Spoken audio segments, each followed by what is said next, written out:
Again, thank you so much for joining me tonight. I'm really excited to share this time with you. You could be doing anything else, but you sure to spend this time with me. Welcome to Renew Your Health, Executive Loser Strategies for Weight Loss Success. Tonight, we are going to talk about a set of principles that have proven to be the secret to success for our members at Executive Loser. I am going to give you an overview of those principles. And in the coming months, I'm going to have more presentations where I'm going to dive deeper into each one of those.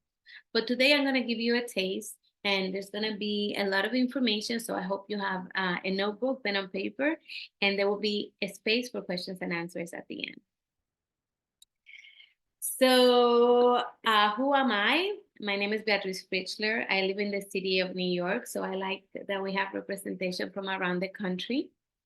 And I am an executive loser.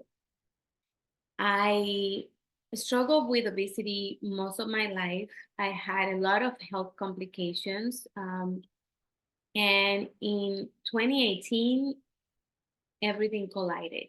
I experienced a brain aneurysm rupture, which led me to spend 20 days in the ICU and have 2 brain surgeries.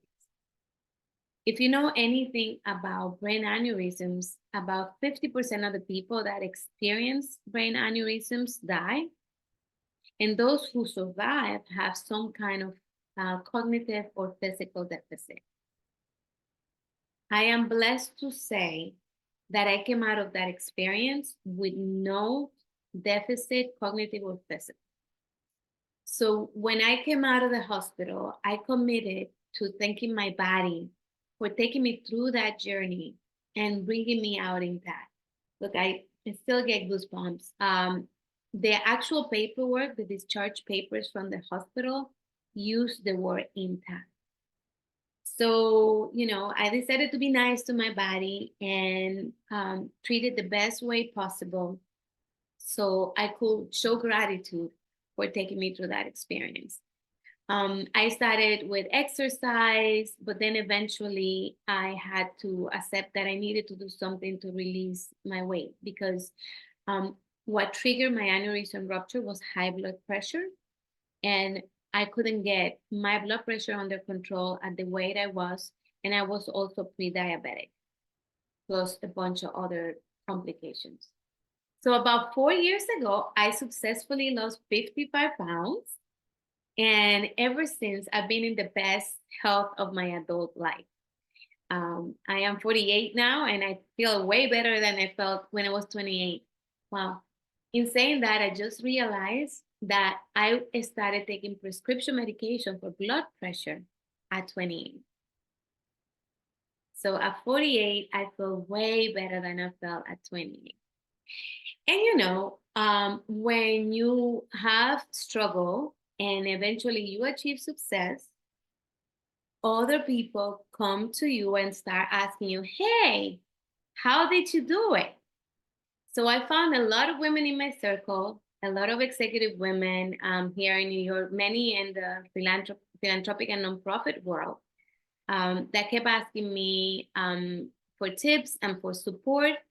And through those interactions, we created a WhatsApp community. That's how Executive Losers was conceived, as a online community, a WhatsApp community where a group of executive women support one another to achieve their health and wellness goals.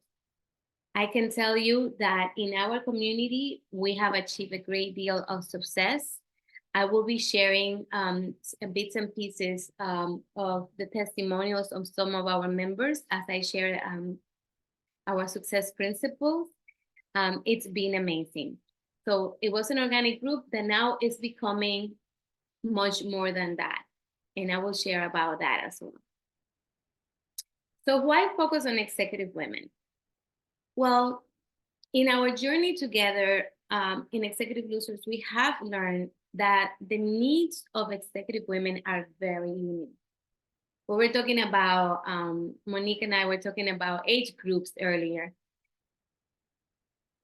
when you make it to the executive level, especially the C-suite, you're most likely over 40 when you get to that point.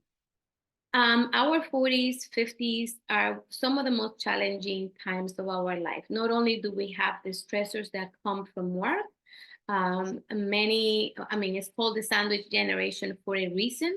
Many of us have the stressors that come from children of multiple ages and also parents that are dealing with health struggles.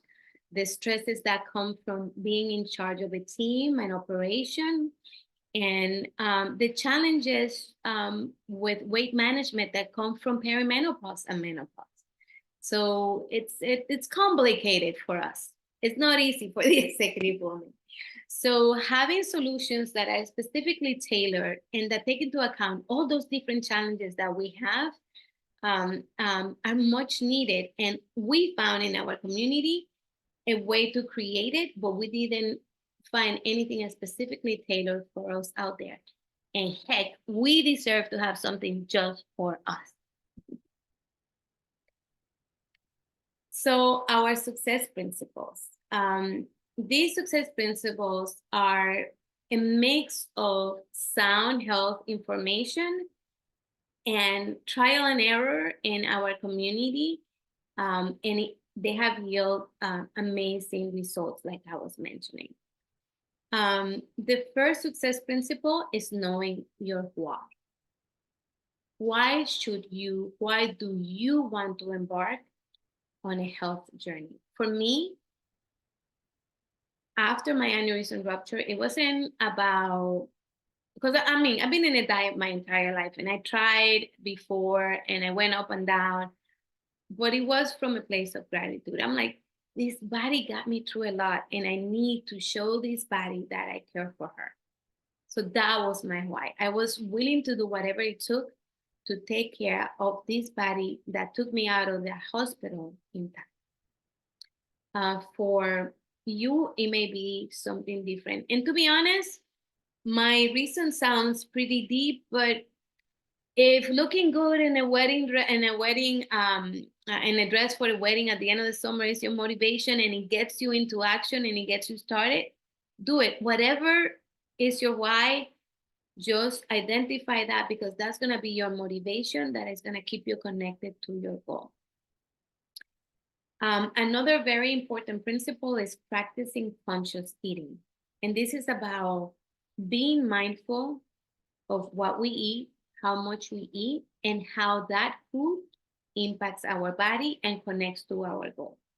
We're here talking about executive losers, about losing weight, but not everybody wants to do that. Some people may want to build muscle. That's my journey now. I'm in like the muscle building stage. Some people may actually want to gain weight and want to eat in a way where they can gain weight in a healthy way. So conscious eating is being mindful and paying attention that how the food helps you achieve what you want for your body and help you feel your best.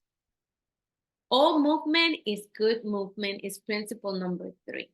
Sometimes we feel like we have to have a very expensive gym membership or personal trainer or we have to carve an hour or 2 hours of our day to exercise straight. That's great if you can afford it and if it works for you and you have the time. But as I have learned so far from executive women, usually they don't have the time to spend a couple of hours at the gym. So in our community, we talk about how to be movement centric and inject movement into every aspect of our life. So, we can, elevate our metabolism and increase our energy. Principle number 4, diligently rest and relax. Everything else that you do with the other first 3 principles can be undone if you don't get enough rest. Rest and relaxation are very, very important to help with recovering from exercise, regulate our appetite, and our hormones. We talked about, perimenopause and menopause earlier. And principle number 5 is the most fun, especially in our current community of executive losers, is celebrating your NSVs.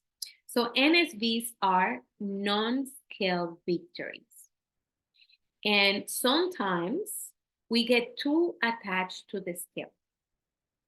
And if the scale doesn't budge, we are quick to quit our journey, not noticing that there's a bunch of other things that are happening that are improving our health and well-being.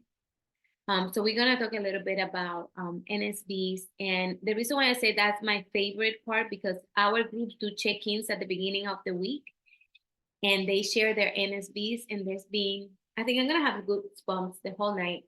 Um, and they share things that have happened, health improvements, stories that are so um, amazing about how their lives are changing because they're committing time and energy to their.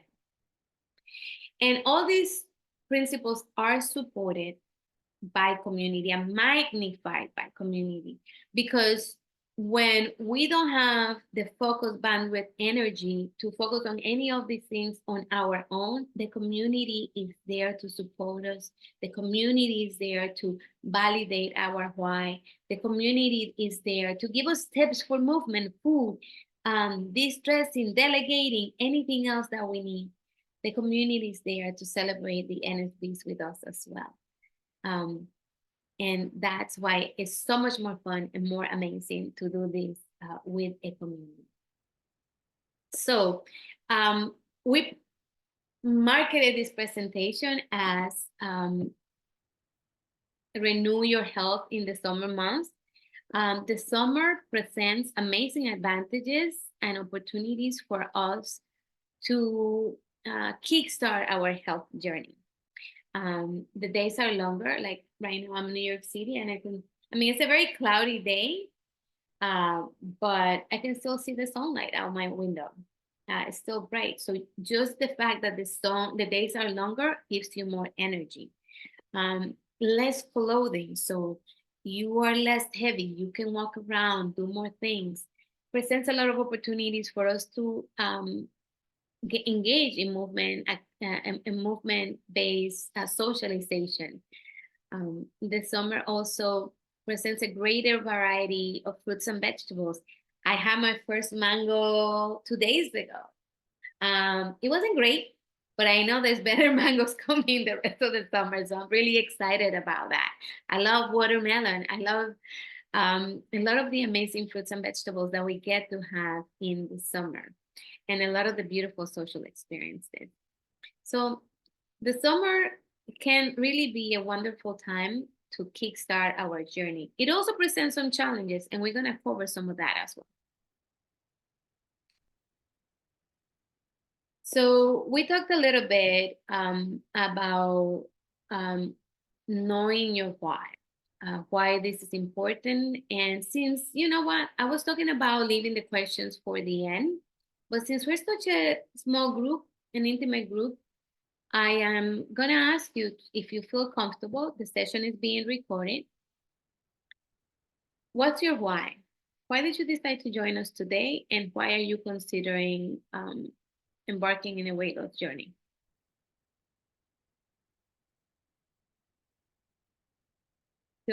Please feel free to shine it.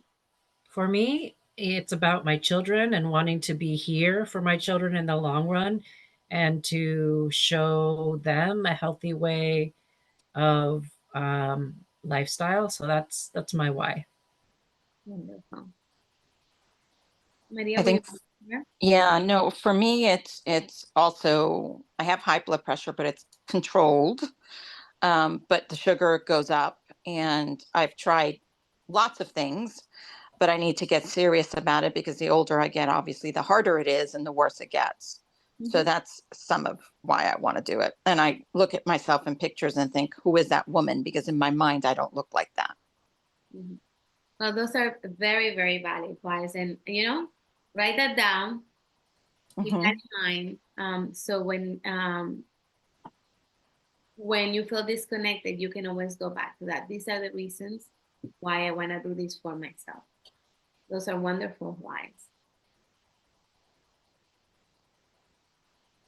So practicing conscious eating, after you know why you're doing this, practicing conscious eating.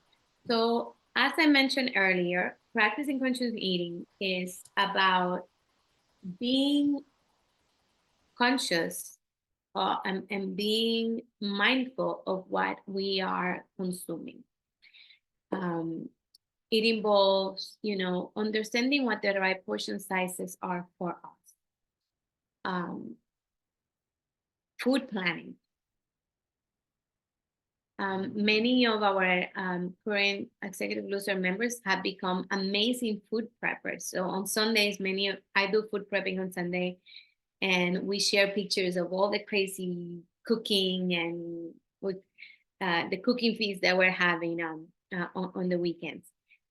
So conscious eating involves also food planning, being strategic. Like tomorrow, I'm actually joining the International Chiefs for dinner. I haven't done it yet, but I will look at the restaurant menu before I go so I can decide what I want to eat in advance.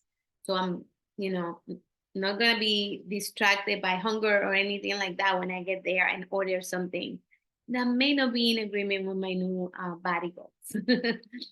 Practicing conscious eating also requires you tracking what you eat. And that can be as simple as just, pen and paper and writing it down so that you can be conscious and have something to go back to that tells you what you ate. But it can also be using an app. There are amazing apps in the market right now, and some of them give you a great level of access even for free. I'm personally using Lucid right now, and I'm loving it. I'm using the paid version, but the free version allows you to simply track calories. Practicing conscious eating also means being present during our meal. How many of us have seen an executive woman, you pass by her office and she is in front of her desk eating while answering an email? I mean, I have done it sometimes, but I'm trying to move away.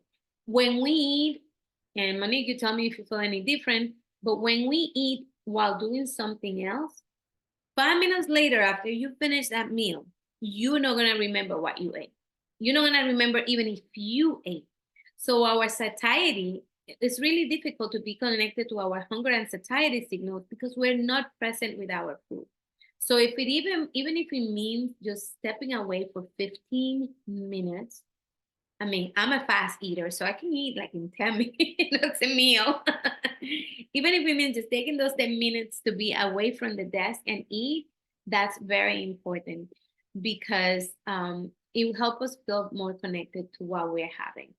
And another aspect of conscious eating is paying attention to how our body feels after the meal. And I don't mean immediately after, but throughout the day. Okay, I ate chicken and mashed potatoes and a salad at noon. And by 3 p.m., I still had energy and I felt great. My brain was sharp. I think that's the kind of food that I should have more often because it keeps my energy up and my brain feels sharp. Okay, check. I ate something else, and half an hour later, I was hungry and lethargic, and I didn't feel well. Well, maybe I should eat a little less of that because that's not the way I want to feel. So that's, in essence, the parameters of conscious eating. In executive losers, we're not really prescriptive in the sense of what you have to eat. We try to avoid fat diets. We teach people basic nutritional guidance, and we let them decide what's best for their own body.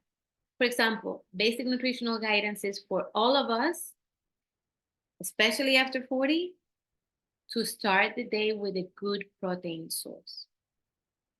If we start the day with a good protein source, we feel satisfied longer, our brain is sharper, and as we go through perimenopause and menopause, we lose muscle mass. So the more protein we consume, the more likely we are to retain that muscle. So how do we practice conscious eating in the summer? Well, the summer presents a lot of opportunities, as I mentioned earlier, but it also presents a lot of challenges. Some of the challenges that summer presents for us is social events. Like right now, I'm in the social service sector. We have galas, like multiple galas every week, receptions, networking events, dinners in the spring, a lot of opportunities for alcohol and food. In the summer is similar, barbecues and things like that. So the summer presents challenges in that way. So how can we practice conscious eating? Well, if we go to a barbecue, many barbecues, you are expected to bring something to add to the buffet, to the meal. So you should bring to the event the kind of food that you want to eat, the kind of food that is gonna meet your dietary needs. I have a go-to quinoa and tuna salad that is really satisfying and delicious and protein packed. I have a strategy. I don't drink. I get my seltzer, or I plan some non-alcoholic beers, and they have some amazing beers now, and some of them are really low calorie. Um, you can also plan when you go to some activities like this to play games. Bring a ball, something that will keep you moving and engaging with the kids and with the family during the activity. Those are ways you can practice conscious eating in the summer. Also, leveraging the beautiful fruits and vegetables of the season. These principles are really evergreen, but we're just leveraging the summer to get our journey started. All movement is good movement. You don't have to be in a formal fitness class for your movement to count. As a busy executive woman, you can identify ways to inject movement in everything you do throughout the day. The summer is a wonderful opportunity. I am blessed that my office is located all the way in downtown Manhattan near the Hudson River.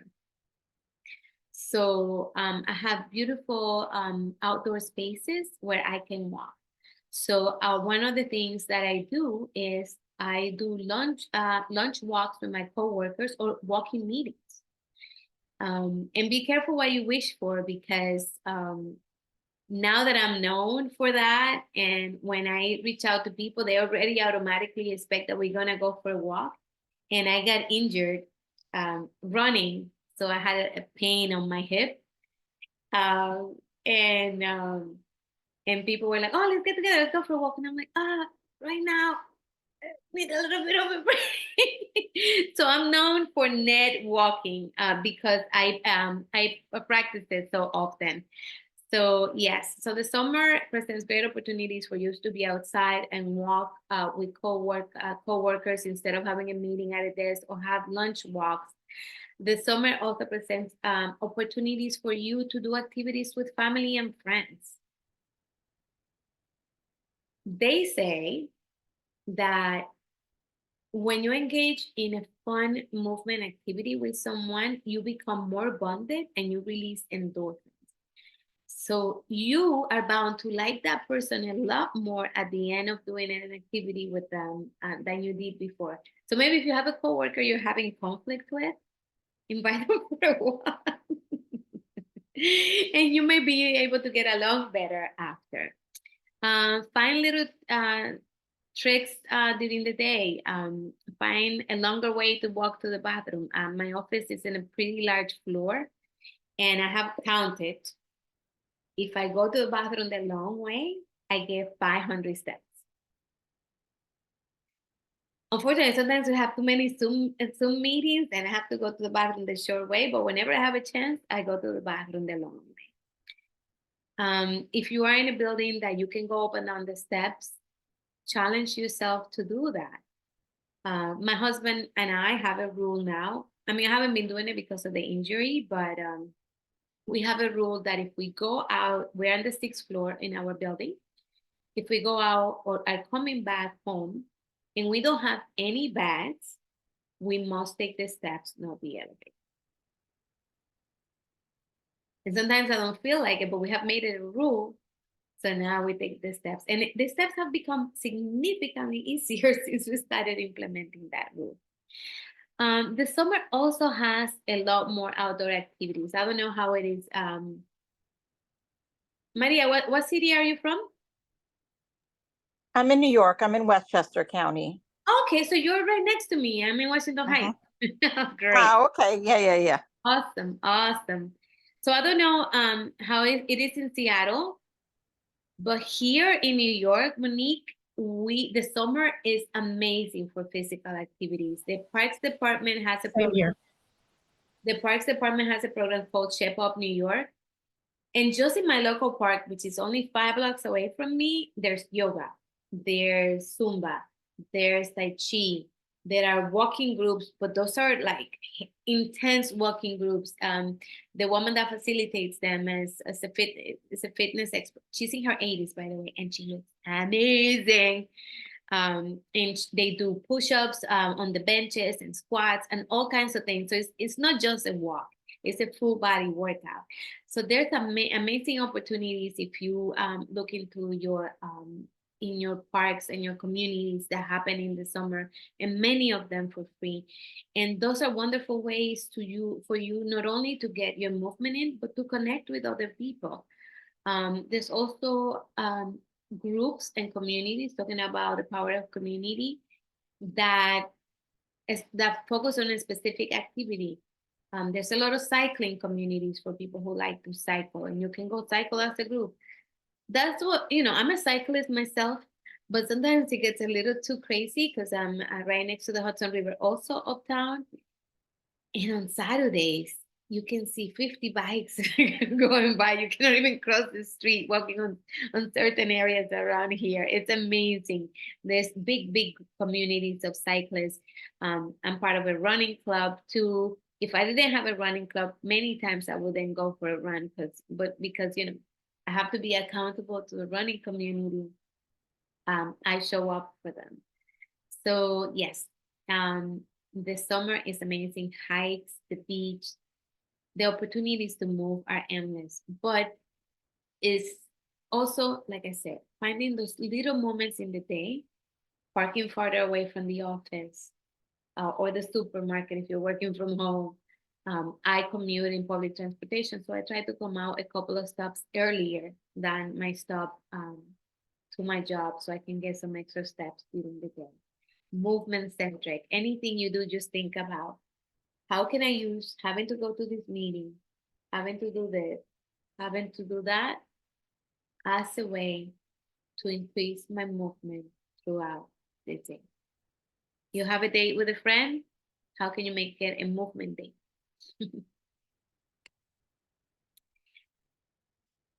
Diligently rest and relax.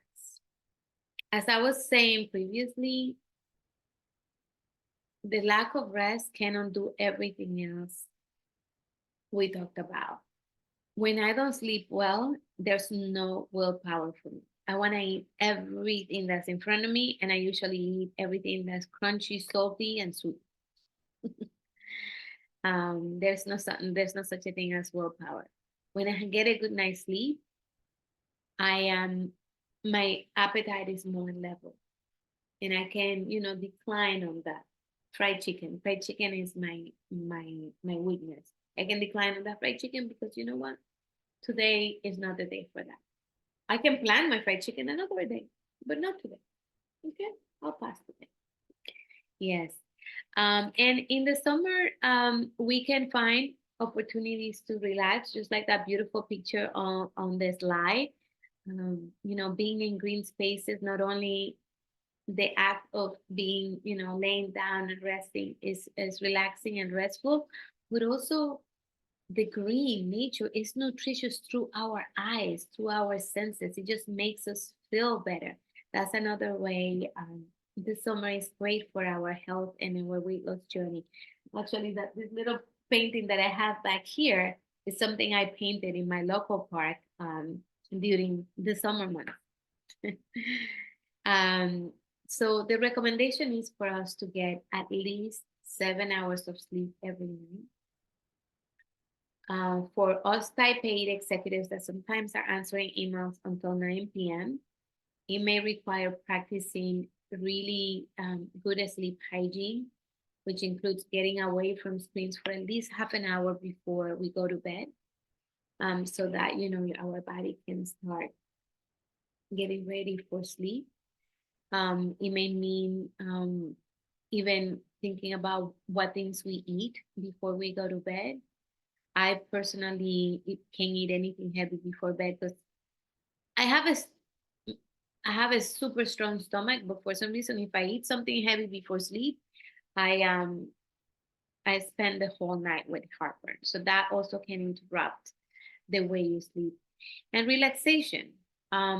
We, like I said, we are perimenopausal, menopausal, the standard generation, responsible for an operation, responsible for so many things. We have so many challenges, so many stressors. Basically, creating space to relax has to be extremely intentional for us. And one of the things that we can do to help ourselves is become a strategic delegators. And these are things, strategies that definitely are better discussed in community, because since when you are in a community of women that are going through the same struggles as you are, it is easier to brainstorm, like, hey, I have this challenge right now at work, and this is what it's doing to me, and this is how it's impacting my wellness journey, and this is what's happening. And you can brainstorm with your peers, and they can help provide solutions and help you from a point of knowledge and experience, and tell you how they have tackled it, how they delegated something, how they stepped away, how they set a boundary so that they could focus on themselves and take care of their health.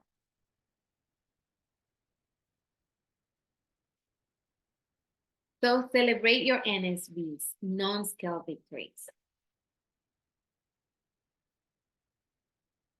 This is my favorite thing. Our community has really embraced this concept. Every Monday when we do check-ins, people talk about their weight, but that's like almost super quick. Oh, I lost 3 pounds. Or, oh, I didn't lose this week. Oh, I actually gained this week. And that's maybe one line when they share in the chat, but they can have 4, 5, 6, 7 items from their NSV. This week, one of the women in our community shared a picture of her medical note that her doctor shared with her. She just did her physical recently. And her A1C went from 5.9 to 5.0 in 6 months. Her sleep, another NSV was that her sleep she's sleeping better than she slept in years. Another member shared that she was able to walk 3 miles. She's getting ready for, she lost her husband last year from a heart attack. They both struggle with obesity, and she is committed to honor him by taking better care of herself. And she is doing a 5K for heart health. And she didn't think she could do 3 miles, and she already did it as she was, training. She's not gonna run it, she's gonna walk it. But she was able to walk 3 miles. And she didn't lose any weight this week, but she walked 3 miles, something she didn't think she could do. Another one of our members shared, and she shared a picture. I won't share it with you, but I will tell you what it looked like. That she wore a bathing suit for the first time in 10 years for her birthday. And it was fuchsia, and she looked amazing. She looked amazing. And it was not because her body was in any particular shape, but because the woman that was wearing that bathing suit was so happy and so connected to her body. So those are the NSVs. So the NSVs for you this summer could be, you get to go on that hike that you didn't think was possible for you. You get to wear that bathing suit. You get to wear that dress, at the end of the summer for that wedding. You get to spend 2 hours playing with your kids on the street and have energy at the end of the 2 hours. It can be anything. The NSBs are my favorite part because the scale is just a number. The scale is not it's just a number, but the NSBs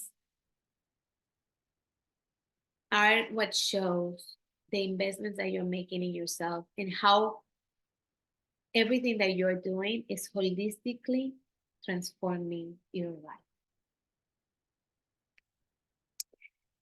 So it goes without saying, community is our superpower. Everything is easier when we have somebody accompanying us throughout the journey. People that engage in a weight loss journey as part of a community lose 20% more weight. When I lost my weight, I did it as part of a community. So I'm going to be fully transparent. I was part of a community, and I was very successful and very supportive, but that community was not specifically tailored for executive women. We had all kinds of people from all different uh, parts of life. So some of the common challenges that we are able to talk about in Executive Losers were not things that we had there. For example, there was a week in our community that it looked like all of us happened to be in conferences at the same time. All of us were in conferences. Those long conferences with multiple sessions, and you're sitting down in an air-conditioned room and horrible food.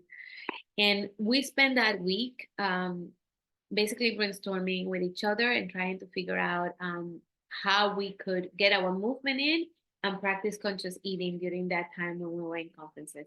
I happened to be in the West Coast at that time at a conference in California. And we were able to find a Trader Joe's, and I got everything I could fit into the small refrigerator in the hotel room. So I could make I got yogurt, granola. I got these little egg tarts, things that I could heat up in the microwave in the hotel lobby. So I could make a healthier breakfast and have healthy snack, a variety of fruits and water in the room. And what I did to challenge myself with movement, and it was an idea that came from somebody else in the community, is anytime a session ended, even if the break was only for 5 minutes, just spend those 5 minutes walking until, walking even if it was in circles until the next session started. So I personally didn't specifically lose weight during that week, but I didn't gain. I was able to maintain within that time. And that's the best you can hope for when you're away from home and the food is not completely on your control. When women feel overwhelmed, the community is there to support them. When we hit a culinary rut, the community is there to support us. I'm still pending to do this little salmon thing on the cover of the sushi. I forget the name. I got a recipe from one of the women in the community. You don't run out of ideas when you have your mastermind health and wellness group there for you. It is absolutely amazing what community can do. So that's it, my ladies. That's the overview of the success principles of executive losers. As I mentioned earlier, please be on the lookout in the coming months. I'm going to do a deeper dive into each one of the principles. We're going to focus, and the next one we're going to really focus on, because the why is really personal. So we're not going to do a workshop about that necessarily, but we will do a deeper dive into conscious eating. We will talk about portions. What are the recommended portions? We're going to talk about macronutrients. We're going to talk about journaling and tools that we can use to track our food and measure our food, so that we're going to talk about strategies for going to restaurants. Like I said, tomorrow when I go to that chief gathering, is going to be at a Thai restaurant right next to the chief here in New York City. I am gonna make sure that I look at the menu before I go at a point in time when I'm not super hungry, that I can make, conscious decisions. So I'm gonna open it up to you. Do you have any questions, comments? Did you mention that there was a WhatsApp group specifically for executive losers? And if there is, would you mind just putting it in the Latina chat again, just as a reminder? Just say somebody asked for it, and maybe they'll get other people to join as well. Because I can't get it from my computer, but if you put it in the WhatsApp group, I can join it on my phone. Well, right now we have an interest list because it's a cohort. So the groups that we have right now have been working together for a while. So we're not in bringing new people. So right now, and I don't know if you can, I think so if you look at the chat right now, there is a link to the interest form. So you can go there, put your information, and when we open the next group, we can invite you. Right now, we are developing our community platform. So we're trying to time it to see if it makes sense to open more communities on WhatsApp, or if we should just transition the communities to our new platform. So, that's the challenge with a startup, that, trying to time things right. But we'll be starting some groups soon. Maybe not in this month right now, but please, if you're interested and you want to become part of our Executive Losers community, just fill out the interest form and we'll keep you informed if we're going to open a new cohort on WhatsApp, or if we will be opening it I don't have a Google account, so it won't let me do it, but that's okay. I'll just keep in touch and keep myself on the list. Okay, great. And I'm sharing our social accounts right there. So those are different ways that you can know what's going on. And we're sharing a lot of information already. If you looked at our LinkedIn or Instagram account, Facebook account, we share information multiple times a week, recommendations on nutrition, activity, little tips and tricks that can help you. I share my own journey anytime I can, to try to lead by example. Yeah. And thank you. I have to hop off, but thank you so much. Thank you. I'll watch for the future ones. Thank you and promote you again. Thank you. I appreciate you. Maria, do you have any questions? No, I don't. Thank you. I have to get the kids to eat. So I apologize. I was cooking while I was talking. But no, thank you. This is very helpful. I appreciate it. Well, we're here for you. Stay connected and more to come. Yeah. Okay. Muy bien. Thank you. Gracias. Where is my button? I can't find